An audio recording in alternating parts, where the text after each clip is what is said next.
안녕하세요. 오늘 이야기해볼 왕은 전지왕과 구이신왕입니다. 전지왕은 우리 지난 시간에 이야기했던 아신왕의 아들입니다. 아신왕 때 전지왕을 태자로 책봉했다라고 하는 이야기 했었죠. 그래서 전지가 아신을 이어서 왕위에 오르는데요.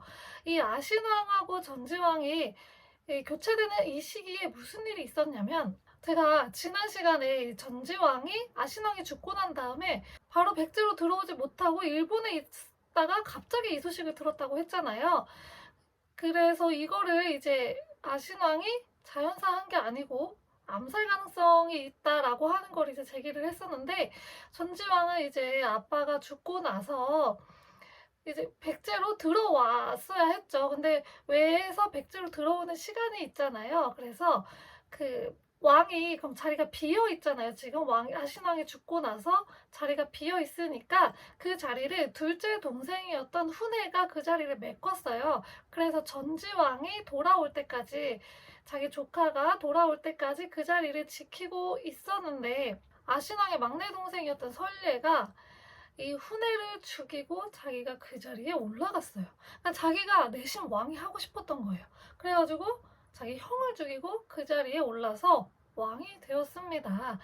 이 전지는 배를 타고 이제 들어오고 있었어요. 이제 백제에 거의 다 왔는데, 그 당시에 이제 해충이라고 하는 신하가 왕에게 이제 배를 타고 왕에게 가가지고, 지금 절대 들어오시면 안 된다고, 지금 들어오지 말고, 지금 내부의 상황이 이러한 상황입니다. 설례가 지금 그 훈을 죽이고 자기가 왕자리에 앉아 있고 지금 막 치고받고 엄청 혼란스러운 상황이니까 이 상황이 다 정리된 다음 들어오세요 라고 이야기를 했어요. 그래서 전지가 백제에 바로 들어오지 않고 딱 이렇게 멀리서 상황을 지켜보고 있었던 거예요. 그런데 설례가 정당한 방식으로 왕위에 오른 게 아니잖아요. 그래서 나라 사람들이 이 설례를 죽였다고 합니다. 그래서 전지는 그 이후에 이제 상황이 수습된 다음에 나라 사람들의 환영을 받아서 백제로 들어가서 왕위에 올랐다고 해요. 이때 이 해충이라고 하는 자가 도와줬잖아요. 이 해씨 세력들이 이후에 이제 권력을 좀 누리게 됐고요. 전지왕의 부인은 팔수 부인이라고 하고 아들인 구이신을 낳았다고 합니다. 이 팔수 부인은 일본인이라고 하는 그 이야기가 좀 가장 강력하게 받아들여지고 있습니다. 전지왕은 즉위 2년에 동명왕 사당에 배하를 하러 갔고요. 그리고 즉위 2년 같은 해에 해충을 달솔로 삼았다고 합니다. 이 해충 덕분에 자기가 거기 들어가서 변을 안 당했잖아요. 그래서 그 공로를 치하해서 달솔에 임명을 했고요. 그 다음 해에 이복 동생이었던 여신을 내신자평, 해수를 내법좌평, 그리고 해구를 병관좌평에 임명을 하였습니다. 이렇게 해씨 세력들이 이제 주요 좌평직에 오르게 되면서 해씨 세력이 권력을 잡게 되었고, 여기 이복 동생 여신이라고 하잖아요. 이 여가 부여씨의 그 여거든요. 그래서 부여신인데 보통은 앞에 부를 빼고 여신 이런 식으로 많이 적어요.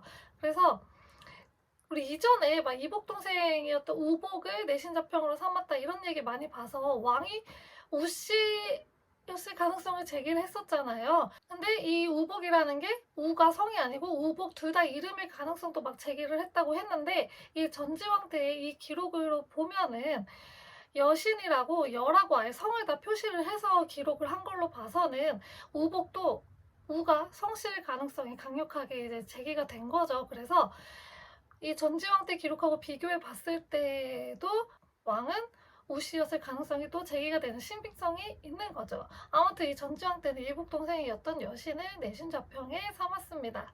이 전지는 외나라에 계속 오래 이제 살았잖아요. 외 볼모로 잡혀가서 오랜 기간 외에서 살았기 때문에 외하고 사이가 좀 좋아서 즉위 5년 때 외국에 사신을 파견했고 거기서 야명주를 보냈대요. 그래갖고 왕이 도타온 예로 또 대우를 하였다라고 하는 기록도 있습니다. 그리고 즉위 12년에는 중국의 동진에게서 이제 칭호를 받게 됩니다. 그리고 즉위 16년째 되던 해 420년에 이제 사망을 하게 되는데 420년이라고 나오는데요. 이 전지왕 같은 경우에는 삼국사기 그리고 송서, 일본서기 요 세 개의 기록이 죽었을 때 기록이 다 달라요.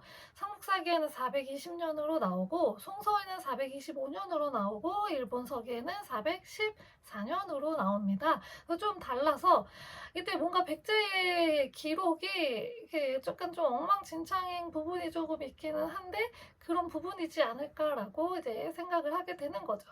그리고 나서 이제 전지왕의 맏아들이었던 구이신왕이 왕위를 잇게 됩니다.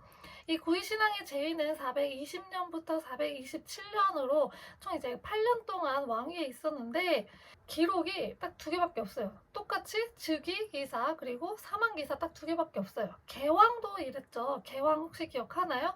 그리고 침류왕도 되게 짧았는데 개왕하고 침례왕 같은 경우에는 애초에 즉위 기간이 짧았잖아요. 근데 구이신왕은 재위 기간이 한 8년 정도 돼요. 그런데도 불구하고 이거 두 개밖에 없다는 거는 뭔가 정말 뭘 안 했나 싶은 거죠. 그래서 이걸 이제 어떻게 추측을 하냐면 이제 전지왕의 그 아내였던 팔수 부인 있잖아요. 이 팔수 부인이 목만치라고 하는 사람하고 좀 내연 관계여서 이 목만치가 권력을 좀 잡았다고 해요. 그래서 이 구이신왕이 왕위에 올랐을 때 나이가 어렸고 그래서 목만치가 섭정을 해서 엄마 팔수 부인하고 좀 놀아나가지고 이때 이제 권력을 행사를 하면서 구이신왕이 뭘 못해서 기록이 없을 가능성을 또 제기를 합니다. 구이신왕 같은 경우에는 이름이 조금 특이하죠. 다른 백제 왕들과 다르게. 그래서 이제 일본식 이름이라고 하고요. 엄마가 이제 일본인이고 일본에서 태어났으니까 일본식 이름을 가지지 않았을까 생각이 듭니다. 그리고 나서 이제 비유왕이 왕위에 오르는데요. 비유왕은 427년부터 455년까지 왕을 했습니다. 이 비유왕 같은 경우에는 즉위가 정상적이지 않았을 가능성이 좀 큰 게요. 일단 즉위기사에는 구이신왕의 맏아들이라고 나오는데 맏아들 말고 형제였을 가능성을 훨씬 더 이제 제기를 하고요. 그리고 아예 즉위기사에 구이신왕의 맏아들 혹은 전지왕의 서자라고 나와요.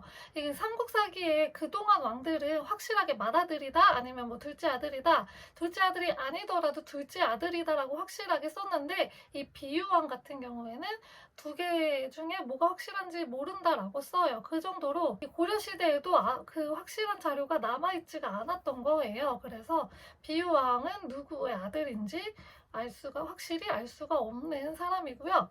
이 비유왕이 왜 그 즉위가 정상적이지 않았냐고 추측을 하면 중국 측하고 일본 측하고 기록을 다 비교해봤는데 좀 안 맞는 면이 있다는 거예요. 이 비유왕 일본서기에 백제의 왕들 다 기록이 되어 있는데 이 비유왕만 기록이 되어 있지 않아요. 그래서 구이신왕을 죽이고 왕이 됐잖아요. 그래가지고 일본 측에서 이 비유왕을 좋지 않게 생각을 했을 가능성이 있죠. 이제 구이신왕은 일본하고 굉장히 친했던 왕이니까 일본 측에서는 비유왕을 좋게 생각하지 않아서 이 비유왕이 일본석에 기록이 누락돼 있고 그렇기 때문에 이제 그 정변 가능성을 충분히 제기를 하는 거죠. 비유왕이 이제 왕위에 올랐는데요.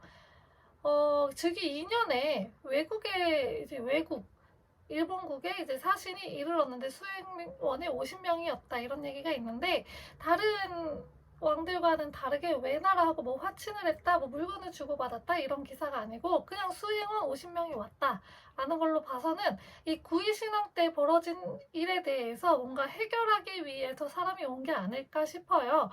그래가지고 뭐 비유왕이 구이신왕을 죽인 일에 대해서 뭔가 이렇게 해결을 하고 협상을 하기 위해서 온 게 아닐까라고 추측을 합니다. 자, 그리고 나서 즉위 4년에 중국으로부터 이제 칭호를 받아요. 칭호를 받는데 이 칭호가 전지왕과 똑같은 칭호예요. 그래가지고 이 전지왕의 칭호를 이어받았기 때문에 전지왕의 아들이 가능성이 훨씬 더 높아지고 구이신왕의 형제일 가능성이 높아지게 되는 거죠. 그래서 이것 때문에 그렇게 주장을 하시고요. 우리 비유왕은 한국사를 배울 때 어떻게 배우냐면 신라와 나제 동맹을 맺은 왕으로 배워요. 이때 이제 고구려가 계속 내려오고 있었잖아요. 이 전 왕들이 막 고구려 고구려한테 계속 당하고 아신왕도 막 고구려 광개토대왕하고 막 싸우고 이랬을 상황이잖아요. 그래서 고구려가 계속해서 남진 정책을 펼치고 있었던 상황이라서 이때 이제 백제하고 신라가 고구려 남진 정책에 대항을 해서 서로 동맹을 맺습니다. 이게 나제 동맹인데 이게 이제 비유왕 때거든요. 그래서 이때 나제 동맹을 맺었다. 즉위 7년과 8년에 그 신라하고 굉장히 뭐 말도 주고받고 뭐 매도 보내고 이런 식으로 화친을 맺은 내용들이 등장을 합니다. 그리고 나서 비유왕 때에는 또 자연재해 기사가 또 몇 개 등장을 합니다. 그리고 나서 이제 왕이 즉위 29년에 돌아가셨다고 하는데요. 그 돌아가신 기사 바로 전에 기사가 뭐냐면 이제 한산에서 사냥을 하는데 같은 해에 검은 용이 나타나가지고 검은 용이 한강에 나타나는데 날아가 버렸다라고 해요. 그리고 나서 바로 왕이 죽었다는 기사가 나오거든요. 그래서 이걸 어떻게 해석을 하냐면 이 검은 용을 검다는 게 북쪽을 상징하는 색깔이거든요. 그래서 이 고구려하고 그리고 비유왕의 반대 세력 있죠. 이 반대 세력이 연합을 해서 비유왕을 죽인 게 아닐까라고 추측을 합니다. 왜냐하면 다음 시간에 볼 텐데 계로왕 때 어떤 얘기가 나오냐면 선왕의 뭐 해골이 제대로 묻혀있지가 않다라고 하는 그런 기사가 나와요. 그걸로 봐서 비유가 정상적인 방법으로 죽은 게 아니고 뭔가 일이 있어서 죽어가지고 그 시신도 제대로 수습하지 못했던 것으로 보여요. 그래가지고 이 흑룡이 나타난 것은 비유왕이 암살을 당했을 것이라고 충분히 이제 추측해보는 그런 대목이 되는 거죠. 그래서 비유왕은 즉위 29년 455년에 죽게 되었습니다. 여기까지 오늘은 전지왕, 구이신왕, 그리고 비유왕에 대해서 같이 보았습니다. 네, 다음 시간에는 계로왕과 문주왕을 볼 텐데요.